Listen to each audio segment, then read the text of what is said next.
Welcome to another video of the Football Physios, where we cover everything in the world of soccer, fitness, and rehab. Now today we have a very special video, so make sure you guys like, comment, share, and subscribe to stay tuned to all the latest updates. Today's topic: Paul Pogba. He recently was training with Juventus, his new club, and went down with a knee injury early in preseason. He was evaluated by the club medical staff, and it turns out he has a meniscus tear. Now, I'm going to put the meniscus on the screen for you all to see, but it's a structure that sits between the upper thigh bone and the shin bone that allows for knee stability and shock absorption. Now, Paul Pogba, as you know, has quite the extensive injury history.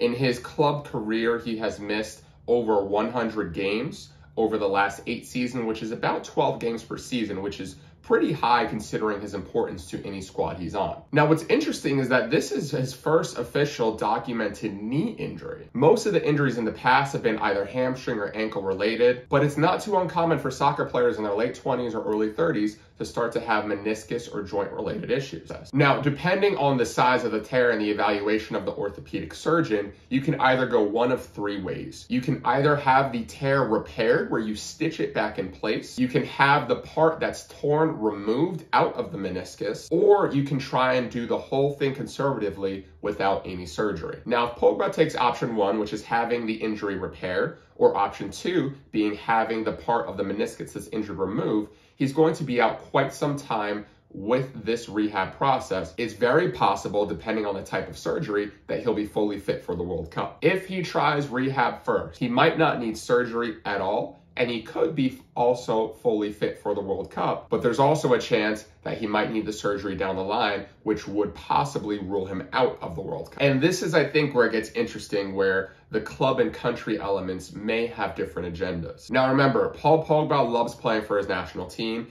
and we have a World Cup kicking off in the middle of November, which really means Pogba has to be 100% fit by at least the start of November in order to be selected for the squad. That gives about a 3-month window for Pogba to want to be fully fit. Now, I don't know him personally, obviously, and I don't know his personal agendas, but something tells me that he wants to be fit for this World Cup, and that's probably one of his highest priorities. Now, Juventus might have a different opinion on this matter. It's quite possible that it's in the best interest of their club to allow him to play as much as he can, and if he needs surgery down the line, then that's always an option. So if Pogba says, okay, let's try conservative rehab without surgery, and starts to do really well, but has a setback and turns out he does need the surgery, he might not play in time for the World Cup. This is why he might consider the option of having surgery if the evaluation supports that decision. Whereas Juventus might want him to hold off as long as possible, because maybe he might not even need it. He can go through the whole rehab process and play just as well as if he didn't get the surgery, and he'd be able to play in partial capacity for his club during the meantime. But again, if he goes that route, there's always a possibility of him needing surgery